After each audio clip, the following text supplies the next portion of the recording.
अगर आपके साथ जुड़ रहा हूं नोएडा स्टूडियोज से।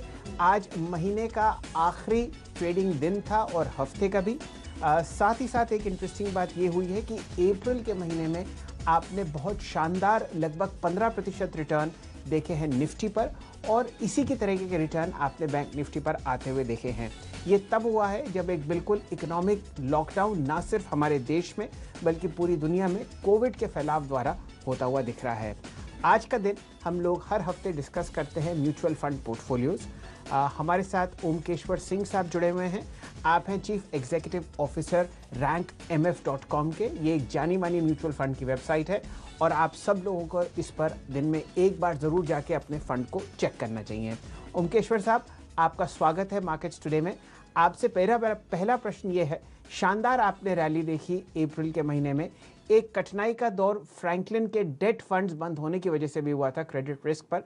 बताइए, महीने के आखिर में अब आपको म्यूचुअल फंड इंडस्ट्री में खासकर इक्विटी फंड्स में किस तरीके का माहौल दिख रहा है, और फिर इस चर्चा को खोलेंगे। हमारे बहुत सारे दर्शक और बहुत सारे कॉलर्स इंतजार में हैं अपने प्रश्नों का जवाब के लिए। सिंह साहब बताइए। जी, इक्विटी साइड में तो काफी अच्छा रहा और आपने ये देखा होगा कि जो अप्रैल का महीना है वो काफी अच्छा गया। और वो हम लोग पहले से ही बता रहे थे कि इक्विटी एक ऐसा एसेट क्लास है जिसमें कि आप इन्वेस्टमेंट करते हो, ट्रेडिंग करने के लिए आप म्यूचुअल फंड में नहीं आते हो। इसको ध्यान रखते हुए जिन लोगों को हमने बोला कि आप पैसा लगा के रखो, आप पैसा बल्कि बढ़ाओ, क्योंकि अभी मार्जिन ऑफ सेफ्टी बहुत अच्छा है, यानी कि अभी अभी आपको अवेलेबल है उसका जो इंट्रिंसिक वैल्यू है उससे नीचे भाव में मिल रहा है, तो आप खरीदोगे तो जब भी ये ऊपर की ओर जाएगा तो आपको बेनिफिट ज्यादा होगा। इक्विटी साइड में तो काफी अच्छा चला है और अभी भी निवेशक को यही सलाह है कि अभी भी काफी अच्छा मार्जिन ऑफ सेफ्टी है, तो वो इक्विटी में कंटिन्यू और ज्यादा से ज्यादा पैसा लगा करके चल सकते हैं। चलिए, ये राय आपकी ओमकेश्वर सिंह साहब से मिल रही है। उनकी राय है कि जिस हिसाब से आपने एक बहुत भयंकर बिकवाली देखी थी बाजार में, वहाँ से जो बाउंस बैक आ रहा है, सबसे सही राय ये रहेगी कि आप हमेशा म्यूचुअल फंड्स में इन्वेस्टेड रहें, किसी भी तरीके का एसआईपी ना रोकें और जो आपका असल है उसको बरकरार रखें अगर आप एक अच्छे फंड में हैं।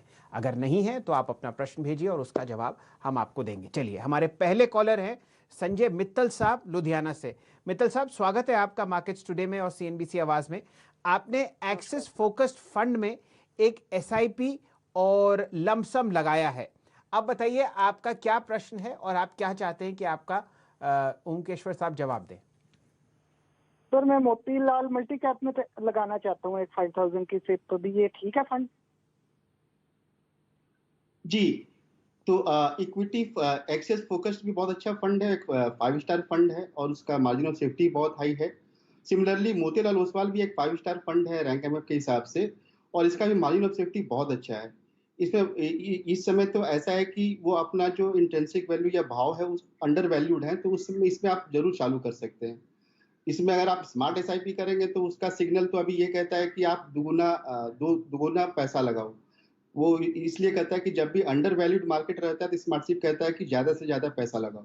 तो आप जरूर इसमें लगा सकते हैं और कंटिन्यू कर सकते हैं एक्सेस फोकस 24। हाँ मित्तल साहब, आपका एक्सिस फोकस्ड फंड में कितना लमसम और कितना एसआईपी है हर महीने? सर, एसआईपी तो लगभग 5000 या मतलब हर महीने है, पर उसमें मैं वैसे भी मतलब लमसम भी डालता रहता हूँ। अच्छा, चलिए मित्तल साहब, बहुत बहुत शुक्रिया हमारे साथ जुड़ने का। उम्मीद है कि आप जल्द ही मोतीलाल मल्टी कैप फंड में एक एसआईपी शुरू करेंगे। मोहित गुप्ता साहब जुड़ रहे हैं हमारे साथ। ओमकेश्वर जी, वो एक एचएनआई हैं और वो ज़रा परेशानी के दौर से गुजर रहे हैं। Franklin Templeton ultra short fund में उन्होंने 3 साल पहले निवेश किया था और अब ये फंड जो है बंद हो गया है। गुप्ता साहब, स्वागत है आपका और पूरी सहानुभूति हमारी आपके साथ। आपने 20 करोड़ रुपया इस फंड में लगा रखा है। ओमकेश्वर साहब से अपना प्रश्न पूछिए। नमस्कार सर। नमस्कार। या सर, मेरा एक्चुअली क्वेश्चन ये था कि जो एनएवी क्लोज हुई थी वाइंडिंग अप के दौरान, जी, तो वहां से जो है हम कितना परसेंट लॉस एक्सपेक्ट कर सकते हैं, मतलब जब भी साल 2 साल 3 साल में पैसा आएगा? सर तो इसका जवाब ये है कि मतलब कि ऐसा जरूरी नहीं है कि आपको लॉस ही लॉस होगा। अभी भी फंड ने एएमसी ने बोला है कि वो एनएवी वो डिक्लेयर करते रहेंगे डेली। अगर जिन लोगों को इन लोगों ने पैसा दिया हुआ वो लोग अगर इंटरेस्ट और प्रिंसिपल पे कर देते हैं तो आपको टाइम बल ज्यादा लग सकता है, लेकिन पैसा उससे आपका जो है वो पैसा सूद के साथ आ सकता है। लेकिन अगर जिन लोगों को इन लोगों ने पैसा दिया हुआ है और वो पैसा नहीं दे पा रहे हैं, तब उसी स्थिति में आपको लॉस होगा। अदरवाइज आपको इंटरेस्ट और प्रिंसिपल दोनों मिल जाएगा, टाइम ज्यादा लग सकता है। जी गुप्ता साहब, पिछले ही हफ्ते 50,000 करोड़ रुपए की एक liquidity window reserve bank of India ने खोली है म्यूचुअल फंड एएमसीज के लिए, खासकर इस परेशानी को दूर करने के लिए। तो एक ये बहुत ही ऑर्डरली रिडेम्पशन आपको होता हुआ दिखेगा, ट्रस्टीज सेटअप कर दिए गए हैं और ये जो फंड पोर्टफोलियोज जिसमें आपने भी अपने 20 करोड़ रुपए लगाए हैं, पूरी कोशिश की जाएगी कि इनको उस लेवल पर रिडीम किया जाए जो कि इनकी असल वैल्यू है। इसीलिए ये लिक्विडिटी की जो विंडो है ये खोली गई है। हम लोग उम्मीद करते हैं कि आपको जो पूरा पैसा है ब्याज समेत मिलेगा। हमारे साथ आपका गुप्ता साहब जुड़ने के लिए बहुत बहुत शुक्रिया। ठीक है, चट्टोपाध्याय साहब जुड़ चुके हैं कलकत्ता से। आईसीआईसीआई म्यूचुअल फंड में इन्होंने इक्विटी और डेट फंड में डिविडेंड पे आउट इस महीने नहीं हुआ, तो ये जानना चाहते हैं कि इस तरीके से जो म्यूचुअल फंड्स हैं इसको आप कैसे ट्रैक कर सकते हैं। चट्टोपाध्याय साहब, स्वागत है आपका। आप अपना प्रश्न ओमकार साहब से पूछिए। चट्टोपाध्याय, नमस्ते, बोलिए sir. I have invested in 2017 in ICICI Equity Dividend Fund for my monthly requirement, but this month they have not given me the dividend, and also I found the NAV also reduced almost 1/3. So what is the future of this fund, and shall I exit or will remain with this fund? Can you advise it? जी, तो एक बात आपको ध्यान रखना चाहिए कि जो भी डिस्ट्रीब्यूशन डिविडेंड होता है वो इस पे डिपेंड करता है कि फंड के पास एक्स्ट्रा मनी यानी कि कॉर्पस है कि नहीं जिससे कि वो पैसा दे सकता है। कोशिश यही रहती है कि हर महीना पैसा दे दे, लेकिन ये जरूरी नहीं कि हर महीना पैसा मिलते ही जाए। जब अगर वो उस समय सरप्लस नहीं रहा तो आपको पैसा नहीं मिल सकता उस महीने। हमारे हिसाब से ICICI prudential equity and debt fund जो है वो एक 3 स्टार फंड है। इससे बेटर फंड्स अवेलेबल हैं जहां पर आप ध्यान दे सकते हो। एक एक्सेस इक्विटी हाइब्रिड फंड है और एक टाटा हाइब्रिड इक्विटी फंड है। ये फंड्स ऐसे हैं जो कि इनका रेटिंग बेटर है और ये ज्यादा अच्छा फंड है। दूसरा, आप ये भी एक ध्यान दो, अगर आपको डिविडेंड की हर महीने खर्चे के लिए जरूरत नहीं है तो आपको डिविडेंड ऑप्शन से एग्जिट कर करके ग्रोथ ऑप्शन में जाना चाहिए, क्योंकि अभी डिविडेंड डिस्ट्रीब्यूशन टैक्स हटा दिया गया है और उसका जो टैक्सेशन है वो पर्सनल इनकम टैक्स के हिसाब से टैक्सेशन होगा। और इस पे केवल इक्विटी साइड में क्या हो रहा था कि केवल 10% का ही टैक्स था, इनकम टैक्स ज्यादा का होगा। टैक्स एक टैक्स इफिशिएंट ऑप्शन नहीं है, इसलिए बेटर होगा कि आप ग्रोथ ऑप्शन लें अगर आपको मंथली पेमेंट की रिक्वायरमेंट ना हो तो।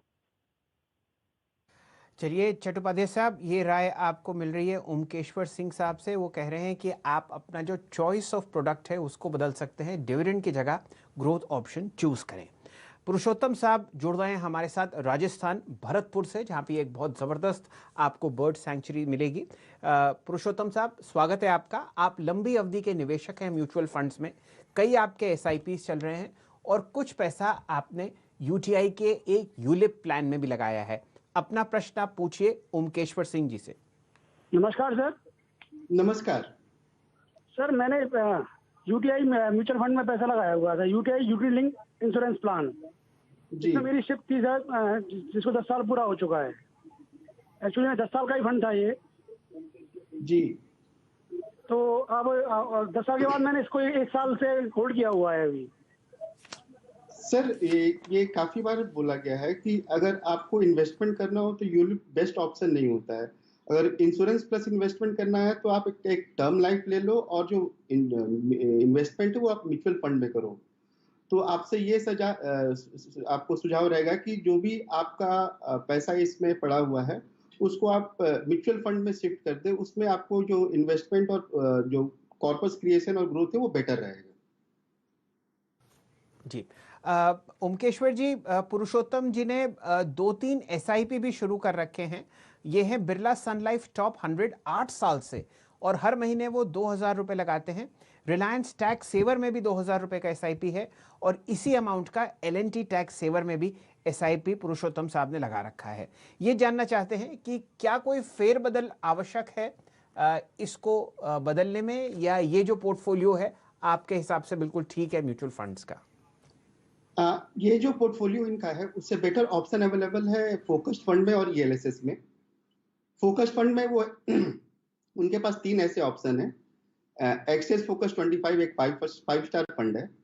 सिमिलरली मोतीलाल ओसवाल 25 और मिराय फोकस फंड, ये ऐसे फोकस फंड है जो कि इससे बेटर ऑप्शंस अवेलेबल है, जो कि जहां पे इन्होंने लगा के रखा है। सिमिलरली एक उनका ELSS का अच्छा है जो L&T टैक्स सेवर है, वो एक 4 स्टार फंड है। लेकिन निपन इंडिया टैक्स के जगह वो चाहे तो अच्छे कुछ फंड्स अवेलेबल हैं और अच्छे मार्जिन पे भी अवेलेबल हैं। वो है Aditya Birla life tax relief 96, JM tax gain fund या फिर Axis long term equity fund.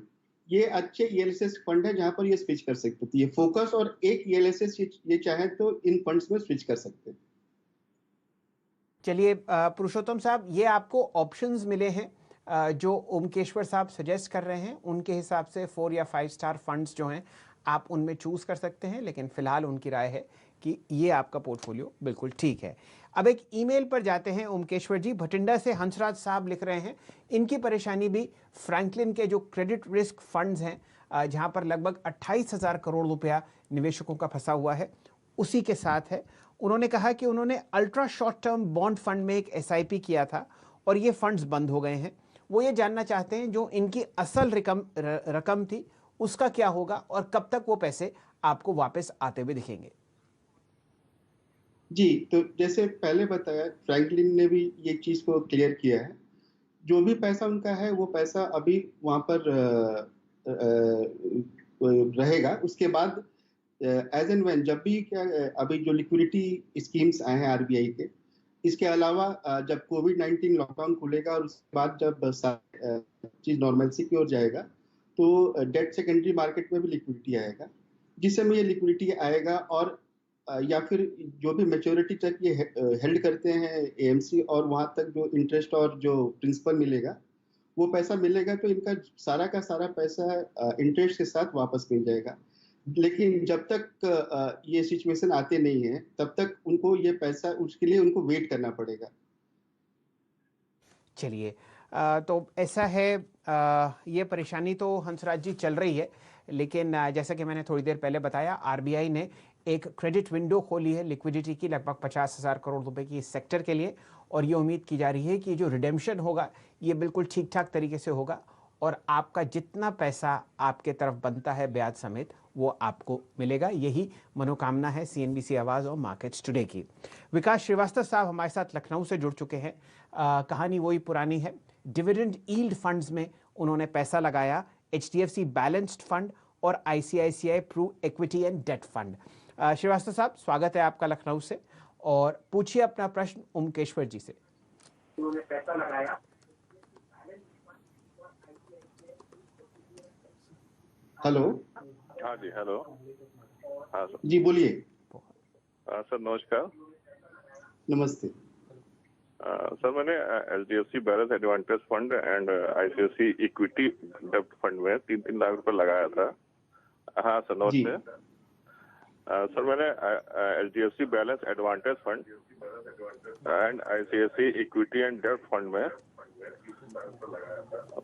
दोनों में अभी डिविडेंड पे आउट नहीं हुआ है। अभी HDFC का आ गया है, लेकिन पहले जैसा नहीं आया है, कम आया है, और ICICI में तो आया ही नहीं। तो मैं जानना चाह रहा था क्या आगे भविष्य इसका है, मिलेगा डिविडेंड, कि अब इसे निकलना ही बेहतर रहेगा या? जी, तो विकास जी डिविडेंड, हाँ HDFC का डिविडेंड कम हुआ है। 31 पैसे की जगह वो 23 पैसा डिविडेंड दिया है और ICICI ने डिविडेंड इस बार डिक्लेयर नहीं किया है। तो ये बात आपको ध्यान रखना चाहिए कि ज़्यादातर समय ऐसा होता है कि उनके पास सरप्लस रहता है और वो डिविडेंड हर महीना देते रहते हैं। लेकिन कोविड के कारण जो लिक्विडिटी ड्राई अप हुआ है और जो कैश मैनेजमेंट का रिक्वायरमेंट है उसके हिसाब से कई AMCs ने के पास वो पैसा, सरप्लस पैसा अवेलेबल नहीं था, इसलिए वो डिविडेंड दे करके नहीं ले पाए हैं। लेकिन भविष्य में जैसे लॉकडाउन ये खुलेगा और नॉर्मलसी की तरफ हम बढ़ेंगे तो जरूर से आपको अच्छे जो डिविडेंड मिलते थे वो कंटिन्यू रहेंगे।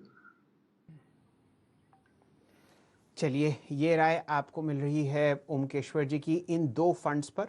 और ये ज़रा कठिनाई का दौर चल रहा है, तो अगर इनकम होगी तो फंड्स डिक्लेयर कर पाएंगे डिविडेंड, और जैसे ही वो शुरू होती है तो जाहिर तौर पर ये जो 2 अच्छी एएमसीज हैं जहाँ पर आपने कम से कम फंड चॉइस बहुत अच्छा किया है, आपको पैसा ज़रूर मिलेगा।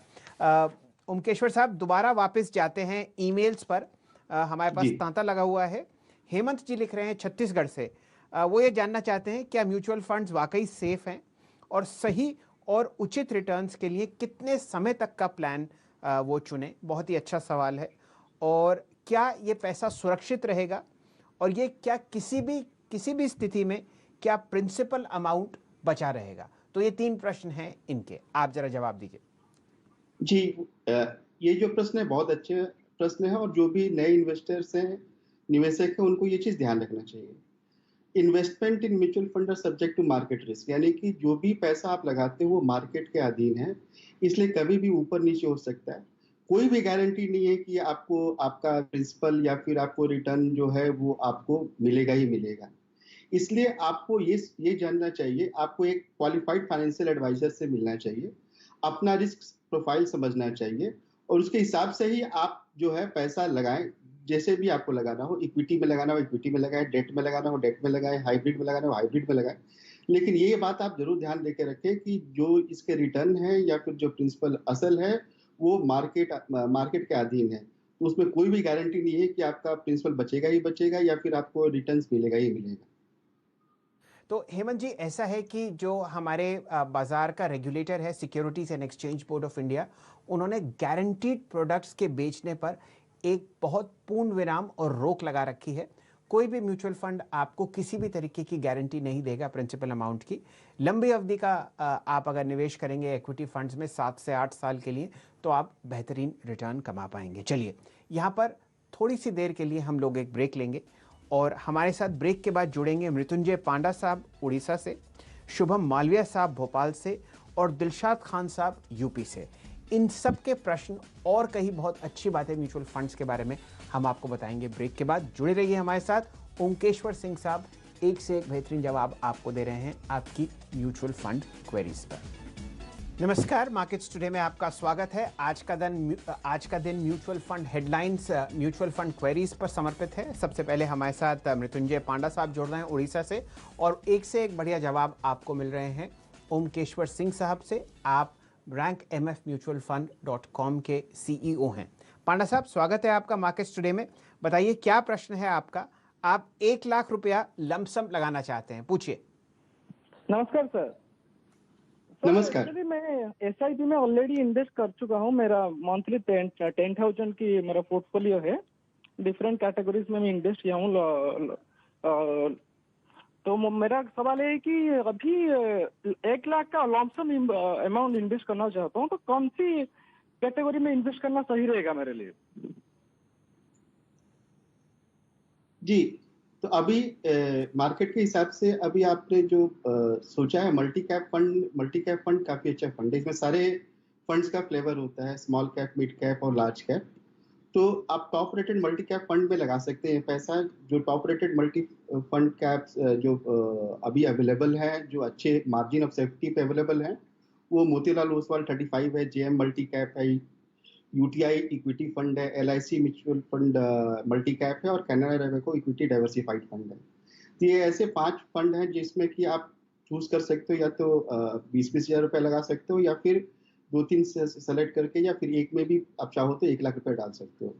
इसके अलावा आपके पास एक और भी ऑप्शन है कि आप कॉम्बिनेशन ले सकते हो, एक लार्ज कैप, एक लार्ज एंड मिड कैप, एक मल्टी कैप, एक फोकस्ड और एक मिड कैप। तो इसमें क्या होगा, लंबी अवधि के लिए अगर आप पैसा लगा रहे हो तो सारे के सारे जो है स्टोरीज है वो प्ले आउट कर जाएंगे।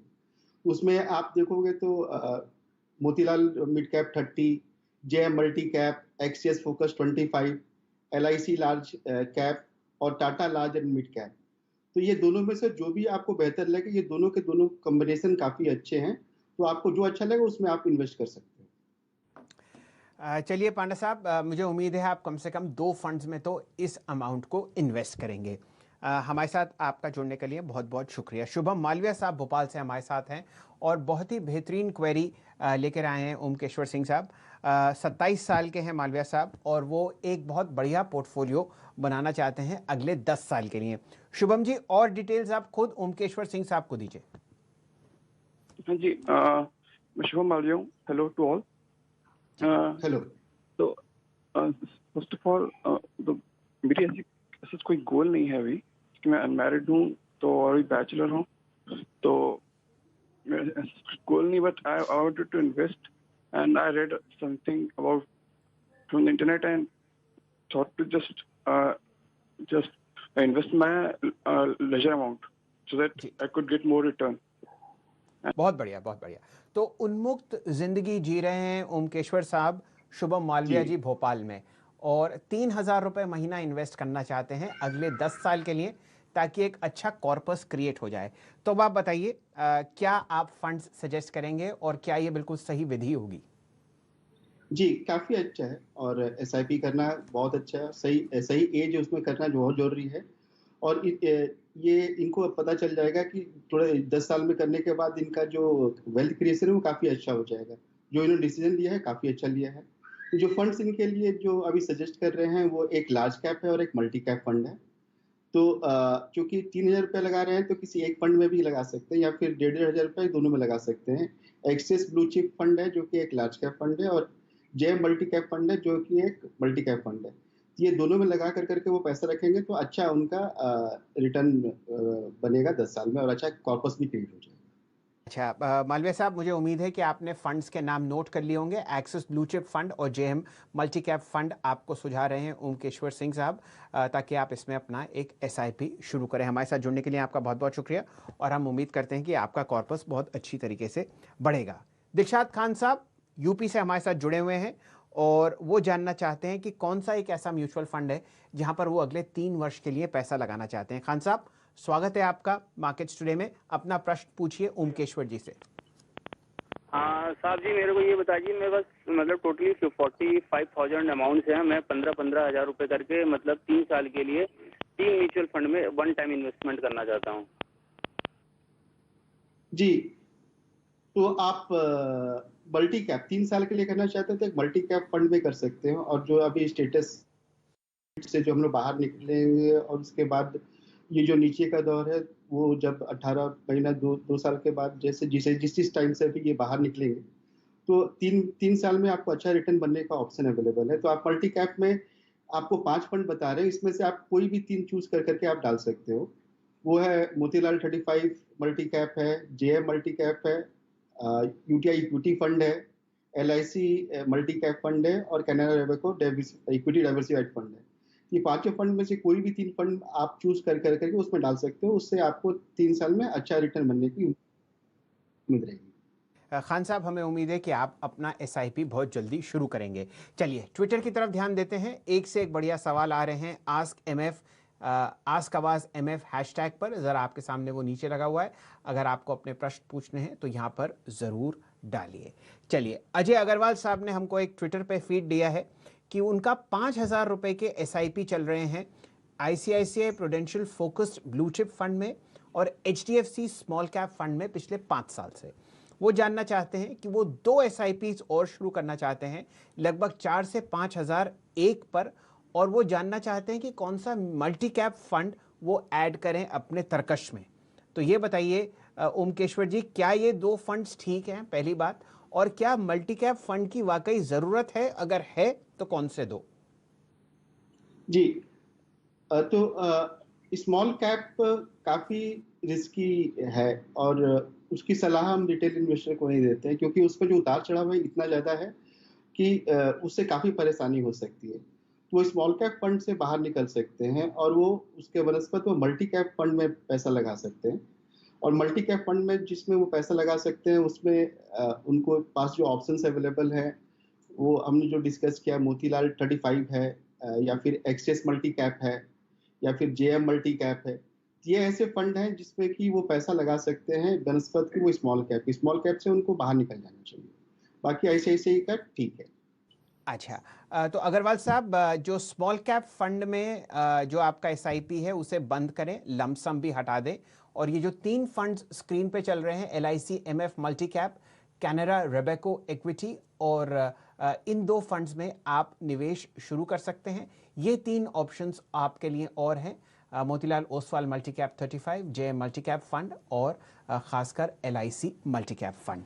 मुझे उम्मीद है कि आपको ये जवाब पसंद आया होगा। एक और प्रश्न है अग्रवाल साहब का, ओमकेश्वर जी, वो ये जानना चाहते हैं कि जो डेट का इन्वेस्टमेंट है, टोटल पोर्टफोलियो का कितना हिस्सा होना चाहिए? ये एक बेसिक थंब रूल है, तो उसको उल्टा हम बोलते हैं। जो भी 100 है उसमें अपना एज माइनस कर लो आप, जो आएगा उतना इक्विटी होना चाहिए और उसका रिवर्स आपका डेट में होना चाहिए।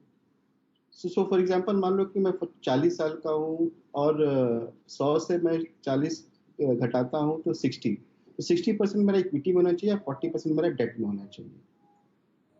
चलिए, 100 में से अपनी उम्र माइनस कीजिए अग्रवाल साहब, और जो अमाउंट आए उसको इक्विटी में लगा दीजिए और बचे हुए अमाउंट को डेट में रखिए। चलिए, हमारे पास आखिरी प्रश्न के लिए थोड़ा सा समय है। दीपक वखारिया साहब जुड़े हुए थे लेकिन उनका फोन कट गया।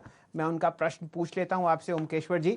गुजरात कलोल से वो लिखते हैं और कहते हैं कि वो 65 साल के हैं, 1 करोड़ रुपया उनके पास है, लो रिस्क कैपेसिटी है, अगले 5 से 7 साल तक वो इन्वेस्ट करना चाहते हैं और वो जानना चाहते हैं कि बेस्ट ऑप्शन क्या होगा। जाहिर तौर पर इक्विटी होगा।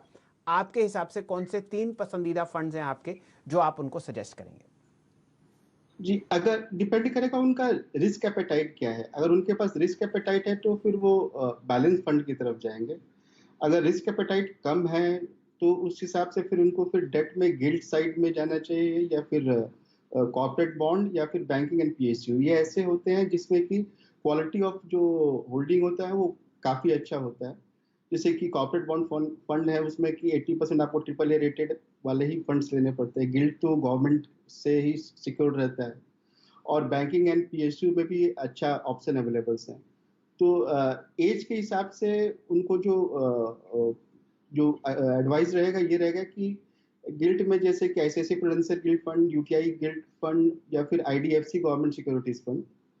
सिमिलरली कॉर्पोरेट बॉन्ड साइड से ICICI प्रूडेंशियल कॉर्पोरेट बॉन्ड और Nippon India prime debt fund, और बैंकिंग एंड PSU में ICICI prudential banking and PSU, HDFC banking and PSU and Kotak banking and PSU।